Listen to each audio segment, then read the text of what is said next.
हरे कृष्णा। ओम नमो भगवते वासुदेवाय। ओम नमो भगवते वासुदेवाय। ओम नमो भगवते वासुदेवाय। हम लोग श्रीमद् भागवतम कैंटो 8 चैप्टर 11 पढ़ रहे थे। और देवासुर संग्राम चल रहा है, बहुत ही भयानक स्थिति उत्पन्न हो चुकी है। इंद्र, जो देवराज इंद्र है, उन्होंने जब बलि महाराज को गिराया तो उसके बाद जंबासुर आए, उनके मित्र। और जब जंबासुर को भी अपने वज्र से मार दिया इंद्र ने, तो उनके परिवार के जो सदस्य हैं बल, पाक और नमुची आए। फिर इंद्र ने बल और पाक को भी मार दिया, तो अब अकेले लीडर बचे हैं नमुची। तो अब नमुची की क्या स्थिति होती है, किस तरीके से युद्ध करते हैं, वो हम आज पढ़ेंगे। स्टार्ट करते हैं।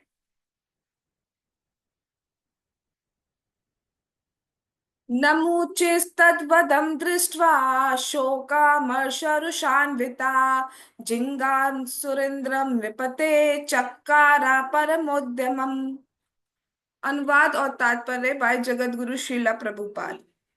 हे राजा, जब असुर नमूची ने बल तथा पाक दोनों असुरों को मारे जाते देखा, तो वह दुख तथा शोक से भर गया। अतएव उसने क्रुद्ध होकर इंद्र को मारने का प्रयास किया।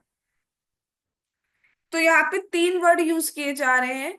जब देखा कि इस तरीके से बल और पाक का भी वध हो चुका है, तो नमूची जो थे, उनके उनके अंदर तीन टाइप के इमोशंस आए। पहला बताया जा रहा है शोक, अमर्ष। पहला बताया जा रहा है कि उन्हें शोक हुआ। शोक क्यों हो रहा है? भाई, अपने अपने परिवारी जन, अपने जो मित्र है या परिवार के जन है, अपने आत्मीयता जो होती है जिनसे, वो लोग जो है वो मारे गए। तो उसका शोक हो रहा है, मतलब दुख हो रहा है उनको कि ये लोग कैसे मारे गए, ये इन लोगों से मेरा मतलब विच्छो हो गया है, अब ये मुझसे दूर हो गए, इस तरीके से उनको शोक हो रहा है, दुख हो रहा है। दूसरा वर्ड यूज किया जा रहा है अमर्ष। अमर्ष अर्थ होता है कि दूसरा, जब आपका शत्रु हो वो जब जीत रहा हो और हम हार रहे हो, तो हमारे अंदर जिस टाइप का इमोशंस आएगा, दैट इज अमर्ष। कि शत्रु जीता जा रहा है, भाई जंबासुर को भी मार दिया, बलि महाराज को भी कर दिया, हरा दिया है, और बल को भी मार दिया, पाक को भी मार दिया। तो वो उनकी जीत दिख रही है, ठीक है, और हम हार रहे हैं, तो उसको, वो जो इमोशंस है, दैट इज अमर्ष। और तीसरा जो इमोशन आया, दैट इज क्रोध। वो बहुत ज्यादा क्रोध में आ गए। और जब क्रोध आ गया, ये तीनों इमोशंस उनके अंदर आ गए, दुख, अमर्ष और क्रोध। तो उन्होंने निश्चय किया कि अब मैं इंद्र का वध कर दूंगा। जबकि वो सामने देख रहे हैं कि इंद्र जो है वो विजयी हो रहे हैं, जीत पे जीत जा रहे हैं, जीत पे जीते जा रहे हैं, विश्व विजयी हो रहे हैं। इतने बड़े बड़े दिग्गजों को मार दिया, बलि महाराज को, जंबासुर को, बलपाक आदि को, इतने बड़े बड़े असुर को मार दिया। फिर भी जो नमुची है वो दुस्साहस कर रहा है कि चल, मैं अभी भी इंद्र को मार सकता हूँ। तो अब देखते हैं, बहुत अलग तरीके से मारा गया। कल आपको एक होमवर्क दिया गया था कि आपको सोच के आना है ऐसी कौन सी चीज है जो गीली भी हो, गीली नहीं हो, सूखी भी नहीं हो। तो किसी को कुछ आंसर मिला है? जिसने भागवतम पढ़ी होगी सिर्फ उसी को आंसर मिल सकता है, नहीं तो नहीं मिल सकता है। ठीक है, चलिए देखते हैं कैसे मारते हैं। अब क्या हुआ? उन्होंने इंद्र को मारने का प्रयास किया। अशमसाल्मयं शूलं घण्टाबद्धेमभूषणम् प्रगृह्य क्रुद्धो हतोऽसीति वितर्जयन् प्राहीणो देवराजाय निनन्दं मृगराडिवा। सिंह गर्जना करते हुए नमूची ने क्रोध में आकर इस्पात का एक भाला उठाया, जिसमें घंटियां बंधी थी और जो सोने के आभूषणों से सज्जित था। वह उच्च स्वर से चिल्लाया, अब तुम मारे गए। इस प्रकार इंद्र को मारने के लिए उसके समक्ष आकर नमूची ने अपना हथियार चलाया। तो जो नमुची है उनके पास एक भाला, एक शूल था, जिसमें घंटियां बंधी हुई थी, घंटे बजे थे। तो वो जब चलाया जाता था तो उसमें बहुत तेज ध्वनि भी होती थी। और क्या उसकी स्पेशलिटी बताई जा रही है कि सोने के आभूषणों से वो भाला, अपने शूल को भी, अपने भाले को भी वो उस तरीके से आभूषणों से सुसज्जित करके रखते थे। और जब भाला फेंक रहे हैं, शूल को फेंक रहे हैं, तो बहुत तेजी से चिल्ला रहे हैं, बेटा अब तो तुम गए, अब जिस तरीके से भी कही गई हो कि अब तो तुम मारे गए, अब तुम नहीं रह पाओगे, बहुत दिखा दिया तुमने अपना जोश, बहुत दिखा दिया, इनको मार दिया उनको मार दिया, लेकिन अब तुम जिंदा नहीं बच सकते। उसके बाद क्या हुआ, जब शूल इंद्र के पास आया।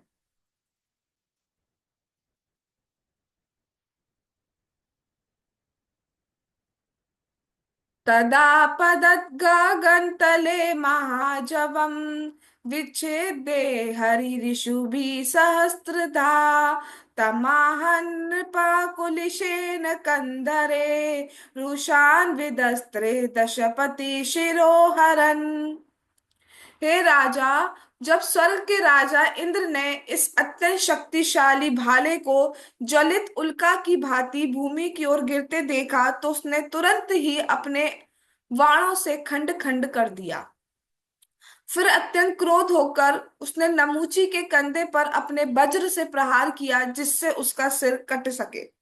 तो क्या हुआ, जब वो शूल जो था जिसमें घंटे बंधे हुए थे, जब वो देवराज इंद्र की तरफ आया तो, और वो बहुत उल्का की भांति आ रहा था, बहुत ही मतलब जैसे आग का गोला आ रहा हो इस टाइप से वो आ रहा था, तो इंद्र ने क्या करा, अपने बाणों से उस अस्त्र को, उस भाले को, उस शूल को खंड खंड चूरे चूरे में कर दिया, कन्वर्ट। और उन्हें भी क्रोध आएगा भाई जब उन पे कोई इस तरीके से प्रहार करेगा। तो उन्होंने अपना जो अमोघ अस्त्र है, ब्रज अ, वज्र, उसको यूज किया। और जिससे, क्योंकि उससे सिर कट जाता है, सर अलग धड़ अलग। तो जैसे उन्होंने बाकी असुरों को उससे ही वज्र से ही गिराया है, तो उन्होंने सोचा इसको भी गिरा सकता है, तो उन्होंने अपना वज्र जो है वो उन पर प्रहार किया, नमूची पर। अब जब नमूची पर फेंका तो क्या हुआ, ये पहले हम दो श्लोक पढ़ेंगे फिर समझेंगे। न तस्य हि त्वचमपि वज्र ऊर्जितो विभेदयासुरपति नौजसेरिता तदद्भुतं परमर्ति वीर्यवृत्रभीता तिरस्कृतो नमुचि शिरोधर त्वजा। त्वचा, एक बार और गाते हैं। ना तस्य हि त्वचमपि वज्र ऊर्जितो विभेदयासुरपति नौजसेरिता तद अद्भुतं परमति वीर्यवृत्तभेद तिरस्कृतो नमुचि शिरोधरा त्वचा। यद्यपि इंद्र ने नमूची पर अपना वज्र बड़े ही वेग से चलाया था, किंतु वह उसकी खाल को भेद तक नहीं पाया। सर काटना तो बहुत दूर की बात है, उनकी स्किन पर एक निशान तक, एक खरोंच भी नहीं आई। ये बड़ी विचित्र बात थी कि जिस वज्र ने सुप्रसिद्ध वृत्तासुर के शरीर को भेद डाला था, वह नमूची की गर्दन की खाल को स्किन को भी जरा सा कट भी नहीं लगा पाया, क्षति नहीं पहुंचा पाया। एक श्लोक और पढ़ते हैं फिर समझेंगे। तस्मादिन्द्रो विबिचे तस्मादि इंद्रो विवेचात्रो व्रजा प्रतिहतो यता किमिदं दैव योगेना भूतम लोक विमोहनम। जब इंद्र ने वज्र को शत्रु से वापस आते देखा तो वह अत्यंत भयभीत हो गया। वह आश्चर्य करने लगे कि कहीं किसी ऊंची दैवी शक्ति से तो ये सब कुछ नहीं हुआ। इंद्र का वज्र अमोघ है, अतएव जब उन्होंने देखा कि वह नमूची को हानि पहुंचाए बिना लौट आया है, तो वह निश्चित रूप से अत्यंत भयभीत हो उठे। तो क्या हुआ, इंद्र ने जो अपना वज्र अस्त्र है वो बहुत वेग से, बहुत स्पीड से किस पर प्रहार किया, नमूची पर। क्योंकि नमूची ने भाला फेंका था तो उन्होंने नमूची पर प्रहार किया। बट हुआ क्या, वो गर्दन काटना तो दूर की बात है, उनकी स्किन तक को एक कट भी नहीं लगा पाया, टच हुआ और वापस से घूमकर वापस उन्हीं की तरफ आ गया और नीचे जमीन पर गिर पड़ा वो जो अस्त्र था। और बिल्कुल भी नुकसान नहीं पहुंचाया नमूची का। अब इंद्र को बहुत भयभीत हो गया कि अब मैं क्या करूंगा। अब तो मतलब एकमात्र जो बहुत ही शक्तिशाली अस्त्र है, जिसको अमोघ अस्त्र आपके सामने भी लिखा हुआ है, अमोघ है। अमोघ का अर्थ क्या है, जो अपना वार खाली छोड़ के आता ही नहीं है कभी। तो अब वो ही ऑप्शन चला गया, उसने तक को नमूची को कुछ नहीं कर पाया। तो अब मैं किससे हराऊंगा? अब मेरे पास क्या है कि मैं नमूची को हरा पाऊंगा? तो वो बहुत डर रहे हैं। और वज्र जो है वो सामने गिरा हुआ जमीन पे पड़ा हुआ है। तो उनकी इतनी भी हिम्मत नहीं हो रही है कि दोबारा जाके जमीन से उस अस्त्र को यानी कि वज्र को उठा लें। सोच रहे हैं कि जिस वज्र से मैंने महान असुर वृत्तासुर, वृत्तासुर बहुत महान असुर है, भागवतम में उनका वर्णन आता है, उन तक को मार दिया उस वज्र अस्त्र से, तो ये नमूची को नहीं मार पाया। ऐसा नमूची में क्या स्पेशल है? कौन सी ऐसी शक्ति है जो इनको बचा रही है, जो मुझे नहीं पता है? अब मैं क्या करूं? कैसे इसका वध करूंगा? क्या मैं हार गया? क्या मैं दोबारा राज्य में से चला गया? क्या हो गया? तो वो बहुत आश्चर्य में पड़ गए। चलो भाई, सर नहीं कटता बट कुछ तो कटा होता, कुछ एक कट तो आ जाता, कुछ भी नहीं हुआ। मतलब बिल्कुल भी एक डॉट भी नहीं आया उनके स्किन पर। कुछ तो होता तो मतलब कुछ तो लाज बचती मेरी वज्रास्त्र की, इसने तो कुछ भी नहीं करा, ऐसा करके मेरे पास और आ गया लौट कर। तो उन्हें बहुत बहुत लज्जा का भी अनुभव हो रहा है और साथ ही साथ बहुत डर भी लग रहा है कि अब क्या होगा, व्हाट इज नेक्स्ट, अब मुझे करना क्या है। ये नामे पूर्वम अद्रेणाम पश्चाच्छेदा प्रजात्यये कृतो निविशतां भारे पत्नतरे पततां भुवि। इंद्र ने सोचा, पूर्व काल में जब अनेक पर्वत अपने पंखों के द्वारा आकाश में उड़ते हुए भूमि पर गिरते थे और लोगों को मार डालते थे, तो मैं अपने इसी वज्र से उनके पंख काट लेता था।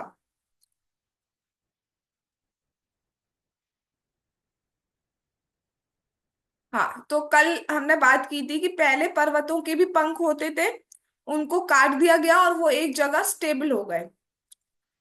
तो यहाँ पर इंद्र सोच रहे हैं, भाई इस मेरे अस्त्र में इतनी शक्ति थी कि मैंने वृत्तासुर जैसे महान दैत्य का वध किया।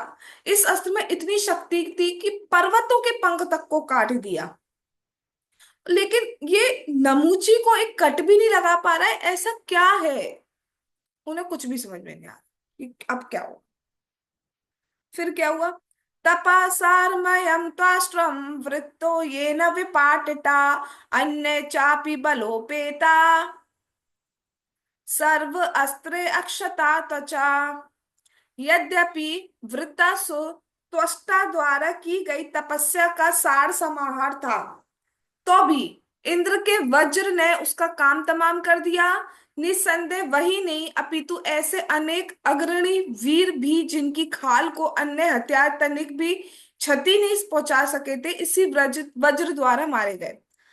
तो यहाँ पर एक ही बात बार बार रिपीट की जा रही है और वो ये कि वो ये सोच रहे हैं मैंने पंख काटे इसी अस्त्र से। ऐसे बहुत, एक ही नहीं, बहुत महान असुर हुए हैं, बहुत ही भयानक भयानक असुर हुए जिनमें बहुत शक्ति थी, वो किसी और अस्त्र से मर ही नहीं रहे थे। कोई और अस्त्र उनको क्षति भी नहीं पहुंचा पा रहा था, वो इस वज्र से ही मारे गए थे। वृत्तासुर भी जो तपस्या के बल से हुए थे, तपस्या, अगर तपस्या करके फिर हम होते हैं या तपस्या हम करते हैं तो हमारे अंदर एक अपने आप ही तेज, अपने आप ही शक्ति आने लगती है। तो वृत्तासुर का भी ऐसी था, उन तक को इस वज्र के थ्रू मार दिया गया। बट यहाँ तो कुछ भी नहीं हो पा रहा है, एक कट भी नहीं लग पा रहा और वज्र से ऊपर तो कोई हथियार मेरे पास है ही नहीं, तो अब मैं क्या करूं? तो देखिए अब क्या हुआ। हाँ, तो अभी अभी वो सोच ही रहे हैं। सोयम प्रतिहतो वज्रो मया मुक्तो सुरे अल्पके ना हम तदा ददे दंडम ब्रह्म तेजोपि कारणम। किंतु अब वही वज्र एक तुच्छ असुर पर छोड़े जाने पर भी प्रभावहीन हो गया है। इसलिए अतएव ब्रह्मास्त्र जैसा होने पर भी ये मेरे लिए अब एक सामान्य डंडे की तरह व्यर्थ हो गया है। इसलिए अब मैं इसे धारण नहीं करूंगा। तो वो सोच रहे हैं, भाई एक सामान्य असुर तक पे अपना प्रभाव नहीं दिखा पा रहा है, क्या इसकी शक्ति इतने ही टाइम पीरियड के लिए थी? क्या ये वज्र अपना प्रभाव सिर्फ इतने टाइम पीरियड के लिए दिखा सकता था? अब इसकी शक्ति खत्म हो गई है, तो अब ये मेरे लिए कोई यूजफुल नहीं रहा है, तो मेरे लिए एक सामान्य डंडे की तरह है जिसको मैं अपने पास रखकर क्या करूंगा। तो वो सोच रहे हैं अब मैं इस वज्र को धारण नहीं करूंगा, जब इसमें शक्ति नहीं रही है। शत्रु के सामने मैं सोच रहा हूँ मैं इससे बचाव कर सकूंगा या उनको हरा सकूंगा, बट ये तो लास्ट टाइम पे धोखा ही दे गया ना, तो अब मेरे को उसको धारण नहीं करना चाहिए। ऐसा वो सोच रहे हैं। और ये भी सोच रहे हैं कि अब मैं क्या करूं, अब मैं कैसे बचूंगा, मैं कौन सा अस्त्र चलाऊं, कौन सा शस्त्र चलाऊं। तो उसके कारण वो थोड़े विषाद में भी आ गए, सोच में पड़ गए, दुख में आ गए कि मैं करूं क्या। तो अब क्या हुआ। इति शक्रम विषीदंतम आहा वाग शरीरिणी नायम शुष्के रथो नाद्रे वर्धमहर्ति दानवा। अब देखो अब क्या हुआ। सुखदेव गोस्वामी ने कहा, जब इंद्र, दुखी इंद्र इस तरह विषाद कर रहे थे, तो एक अशुभ देह रहित वाणी ने आकाश से कहा, ये असुर नमुची किसी शुष्क या गीली वस्तु से विनष्ट नहीं किया जाता। तो एक भविष्यवाणी हुई। वो बहुत विषाद कर रहे हैं, भाई अब क्या होगा, अब क्या होगा, अब क्या होगा। तो उसी टाइम क्या हुआ, एक वाणी, आकाशवाणी जो बोलते हैं, वो हुई। और उस वाणी के थ्रू एक आवाज आया, जिससे पता चला, शरीर नहीं दिख रहा था कि कौन बोल रहा है, बट आवाज ही आवाज आई, जिसको आकाशवाणी कहते हैं। तो उसमें घोषणा ये हुई, ये बताया गया कि ये जो असुर है इसलिए नहीं मर रहा है क्योंकि वज्र होता है सूखा, लेकिन इस असुर को एक वरदान मिला हुआ है कि ये किसी शुष्क यानी कि ड्राई और गीली वेट जो है उससे नहीं मारा जा सकता। ऐसा कुछ होना चाहिए जो ना तो ड्राई हो ना वेट हो। अब ये आपको सोचना है भाई ऐसा क्या है, आपको मतलब इंद्र को सोचना है ऐसा क्या है कि जो ड्राई भी ना हो, जो वेट भी ना हो। लेकिन हेल्प तो हो गई, एटलीस्ट ये पता चल गया कि हमें ऐसा कुछ करना है। मयास्मे यद्वरो दत्तो मृत्यु नैवाद शुष्कयो अतोन्या चिंतनीयस्ते उपायो मघवन निपो।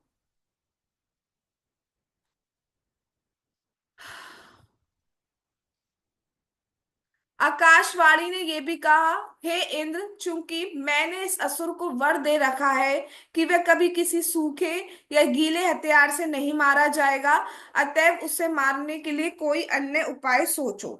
तो आकाशवाणी हुई है कि उसमें बताया गया कि मैंने वर दिया हुआ है, तो ये किसी सूखी और किसी गीली चीज से नहीं मर सकता है। अब मेरा काम बताना था। अब इंद्र, आप सोचो कि ऐसा क्या है जो सूखा भी नहीं है और गीला भी नहीं है, वो ही इसको मारने का एकमात्र अस्त्र है, उससे ये जो असुर है वो मारा जा सकता है, अन्यथा ये जो असुर है इसको मारा नहीं जा सकता है। ऐसा उन्होंने कह दिया। फिर क्या हुआ। ताम देवी गिरमा कन्या मगवाना सुसमाहिता ध्यायन ध्यायन फेन मथा पश्यद उपायम उभयात्मकम। इस अशुभ वाणी को सुनकर इंद्र बड़े मनोयोग से ध्यान करने लगे कि वह असुर को किस तरह मारा जाए। तब उन्हें ये सूझा सूझा कि झाग, झाग एक ऐसा साधन है जो ना गीला होता है ना शुष्क। झाग मतलब फोम, फोम होता है जो समुद्र में फोम जो यूज करते हैं।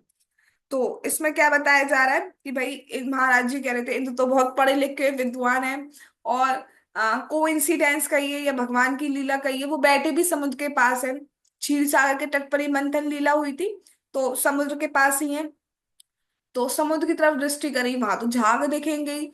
तो उन्हें झाग दिखे, और झाग ऐसा होता है कि ना वो सूखा होता है ना गीला होता है। अगर आप झाग हाथ में लेते हो तो ना तो हम गीले होते हैं ना हम बिल्कुल सूखे हो पाते हैं। तो इसलिए झाग एक ऐसा साधन है हाथ में क्या देख रही तुम। झाग एक ऐसा साधन है जो ना सूखा होता है ना गीला होता है, यानी कि जिसको फेन भी बोला जाता है। तो उन्होंने सोचा कि जरा अब इसको भी हम ट्राई करके देख लेते हैं, ये जो झाग है। तो झाग उठाया उन्होंने, अब देखें आगे क्या होता है। उन्होंने सोचा झाग को ट्राई करके देखते हैं, क्योंकि ना तो ये सूखा लग रहा है ना ये गीला लग रहा है। अब क्या हुआ। ना शुष्के ना चांद्रेणा जहारा न मुचे शिरा तम तुष्टो वुर्मुनि गणा मालिश चावा किरविन विभुम। इस तरह स्वर्ग के राजा इंद्र ने अपनी झाग के हथियार से नमुची का सिर काट दिया। ये झाग ना तो शुष्क थी ना आर्द्र। तब सारे मुनियों ने उस महापुरुष इंद्र पर फूलों की वर्षा की तथा माल्यार्पण द्वारा उन्हें लगभग ढक दिया और संतुष्ट कर दिया। इस प्रसंग में श्रुति मंत्रों का कहना है, अपाम फेना नमुचे शिर इंद्रो दारयत। इंद्र ने नमुची को जल की झाग से मार डाला, जो ना तो सूखी होती है ना गीली। तो उन्होंने क्या करा कि जो झाग था वो नमुची पर फेंका और झाग टच होते ही उनका सर कट गया और वो मर गए नमुची। तो यहाँ भगवान की ईश्वर की, भगवान की करामत देखिए या लीला देखिए।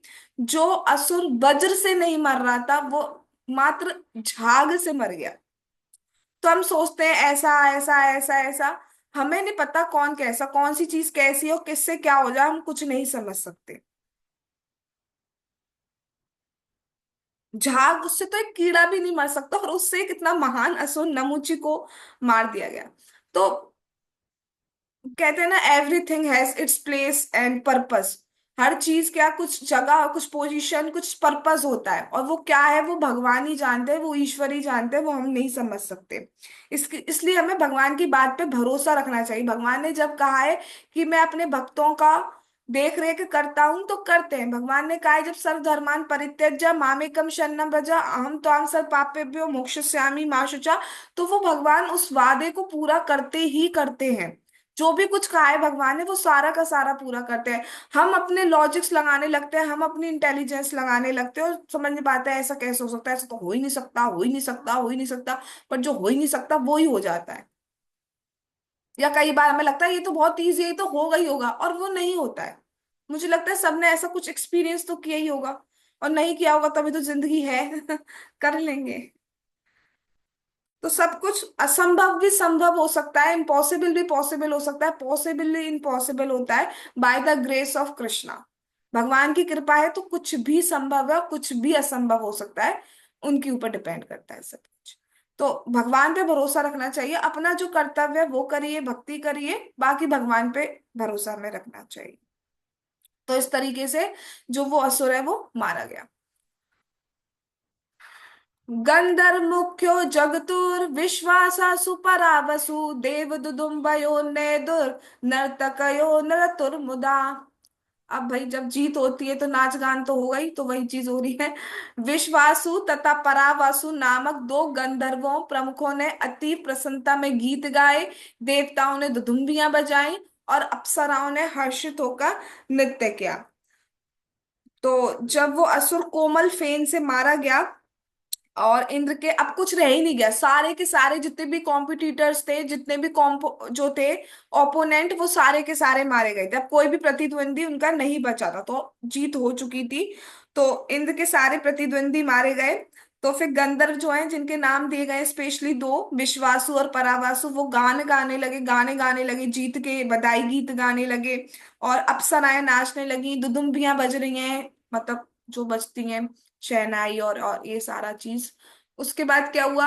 अन्य पेवम प्रतिद्वंदान वायव अग्नि वरुणादया सूदयामा असुरसुरान मृगान केसरिणो यथा।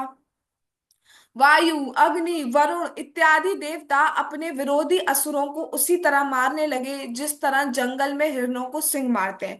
तो जब बाकी देवताओं ने देखा कि किस तरह इंद्र ने नमूची को भी मार दिया और अब कोई भी लीडर नहीं रह गया, तो उनकी जो भी जोड़ी में और लोग थे, उन्होंने भी उनको उनको बहुत जोश आ गया, बहुत उनको मोटिवेशन एनकरेजमेंट मिल गया, और उन्होंने भी अपने जितने भी प्रतिद्वंदी थे उनको मार दिया। और किस तरीके से मार रहे हैं? जैसे सिंह हिरण को मारते हैं। हिरन भागता है, भागता है, भागता है, बहुत स्पीड से भागता है, लेकिन सिंह उसको दबोच लेता है पूरी तरह। तो इसी तरीके से असुर भाग रहे हैं, और जो ये सारे देवता है वो उनको दबोच दबोच कर मार दे रहे हैं। उसके बाद क्या हुआ?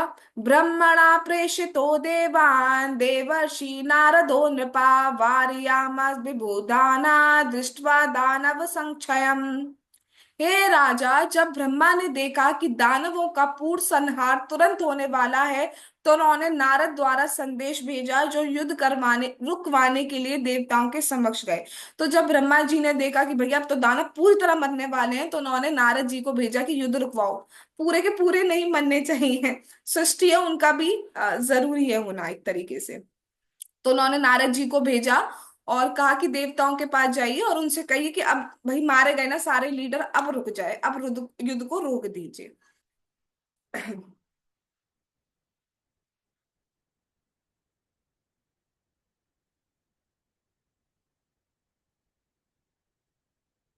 फिर क्या हुआ? अब नारद जी देवताओं के पास जाते हैं और कहते हैं श्री नारद उवाच भवद्भिरमृतं प्राप्तं नारायण भुजाश्रये श्रिया समेधिता सर्वा उपारमत विग्रहात्। महामुनि नारद जी ने कहा, तुम सारे देवता भगवान नारायण की भुजाओं द्वारा सुरक्षित हो और उनकी कृपा से तुम सबको अमृत प्राप्त हुआ है। लक्ष्मी जी की कृपा से तुम हर तरह से गौरवान्वित हुए हो। अतएव अब ये लड़ाई बंद कर दो। तो अब क्या हुआ, वो उनके पास आए और कह रहे हैं कि भाई तुम्हारे पास तो भगवान की कितनी कृपा है, और स्टार्टिंग से अब तक भगवान जो भी संकट आया उसमें तुम्हारी सहायता करते आए हैं। फ्रॉम जो पर्वत था मंदराचल, उसके गिरने से लेके फिर भगवान ने पर्वत को कच्छप अवतार लिया, फिर अजित रूप में भगवान ने उसको ऊपर से भी पकड़ा, मथनी में भी हेल्प करी भगवान ने, सारी बारिश भी करवाई थी जब जल रहे थे। हाँ, फिर उसके बाद मोहिनी रूप में भी भगवान आए। उसके बाद अभी युद्ध में मारे जाने वाले थे जब माया जाल फैला दी, तब फिर भगवान आए। तो हर क्षण भगवान आते रहे और हेल्प करते रहे भगवान। तो क्यों? क्योंकि तुमने भी भगवान का आश्रय लिया है। भगवान की कृपा से जो तुम्हारा उद्देश्य था अमृत प्राप्ति का, वो भी पूर्ण हो गया है, तुम लोगों ने अमृत भी पी दिया है। तो अब इस लड़ाई को बंद करो, तुम्हारा उद्देश्य पूर्ण हो गया, अब जरूरत नहीं है मार काट करने की। और ये साधु का, भक्तों का गुण होता है कि जब भी कोई उनसे सीनियर आते हैं, जब भी कोई साधु आते हैं, जब भी कोई भक्त आते हैं, तो वो उनकी बात को काटते नहीं है, उनकी बात को मानते हैं। तो नारद जी से ये नहीं कह रहे हैं आप अपना काम करिए, हम अपना देख लेंगे, गुरु हैं तो क्या कपाल पे चढ़ेंगे, ऐसा कुछ नहीं कह रहे। जैसी नारद जी ने कहा, उन्होंने सेकंड थॉट भी नहीं रखा, ऐसा क्यों, जैसा का एक्सेप्टेड, बिकॉज ही नो कि जो भी गुरु कह रहे हैं वो उनके अच्छे के लिए कह रहे हैं। तो उन्होंने उनको एक्सेप्ट करा और लड़ाई बंद कर दी। उसके बाद क्या हुआ?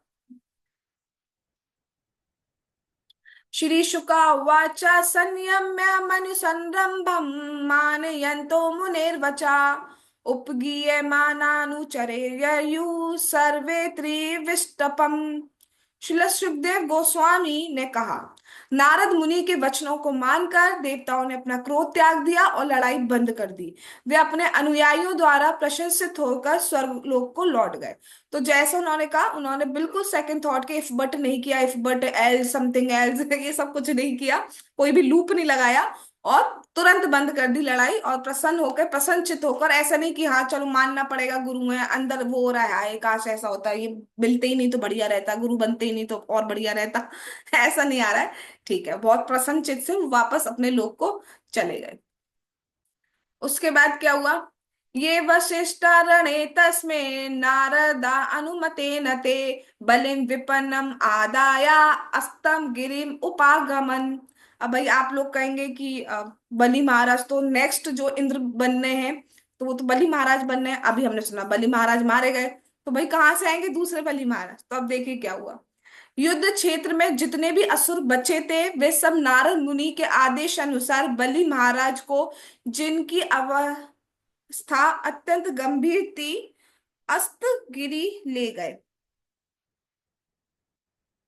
तो जितने भी असुर बचे थे, कुछ असुर बचा दिए थे ना ब्रह्मा जी ने कहकर, तो नारद मुनि ने उनको भी आदेश दे दिया कि आप सबको ले जाओ, कहाँ पे ले जाओ, जहां पे आपके गुरु है शुक्राचार्य जी, अपने गुरु के पास उन सारे असुरों को ले जाइए।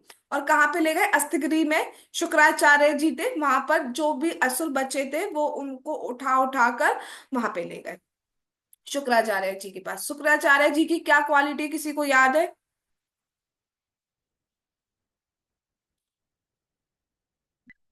उनको संजीवनी विद्या आती है, वो मरे को जिंदा कर सकते हैं। तत्र विनष्टा अव्ययम विद्यमाना शिरोधरान उशना जीवयामासा संजीवना स्वविद्या। उस पर्वत पर शुक्राचार्य जी ने उन सारे मृत असुर सैनिकों को, जिनके सर धड़ तथा हाथ पांव कटे नहीं थे, जीवित कर दिया। उन्होंने अपने संजीवनी मंत्र के द्वारा ये सब कर दिया। तो उन्होंने भी छटनी की, सॉर्टिंग की, जो असुर का सर कट गया है, हाथ कट गया है, पैर कट गया है, उनको दोबारा जिंदा नहीं किया गया है। जो असुर के हाथ पैर सर वर लगे हुए हैं बस मर गए, जैसे बलि महाराज थे तो उन पे अस्त्र लगा और वो गिर गिर गए थे, मर गए थे। लेकिन जिनके सर हाथ पांव ये सब अलग हो गए, उनको जीवित नहीं किया गया था। तो जो ऐसे असुर थे जिनके हाथ पैर पांव सब लगे थे, उनको उन्होंने अपनी संजीवनी विद्या के द्वारा, संजीवनी मंत्र के द्वारा उन सबको दोबारा से जीवित कर दिया। बलि शोषण शास्पृष्टा प्रत्यापनेन्द्रिया स्मृति पराजितोपि नाकिद्यल लोक तत्व विचक्षणा। बलि महाराज सांसारिक कार्यों में अत्यंत अनुभवी थे। जब शुक्राचार्य की कृपा से उन्हें होश आया तो उनकी स्मृति लौट आई, और जो कुछ हो चुका था वे उसे समझ गए, इसलिए पराजित होने पर भी उन्हें शोक नहीं हुआ। हाँ तो अ, जब उन्होंने बस स्पर्श मात्र किया, उससे बलि महाराज पुनः जीवित हो गए और उन्हें सारी स्मृति लौट आई, क्या क्या हुआ, क्या क्या घटित हुआ। और उन्हें किंचित मात्र भी, बिल्कुल बिल्कुल 0.00001% भी दुख नहीं हुआ कि मैं हार गया हूं। नहीं, क्योंकि हम पहले ही पढ़ चुके थे। ऐसा नहीं है कि कई बार हम देखते हैं हम ज्ञान तो बहुत दे देते हैं, बट जब अपने पे बात आती है तो हमें वो ज्ञान याद नहीं रहता है, और यही होता है जनरली।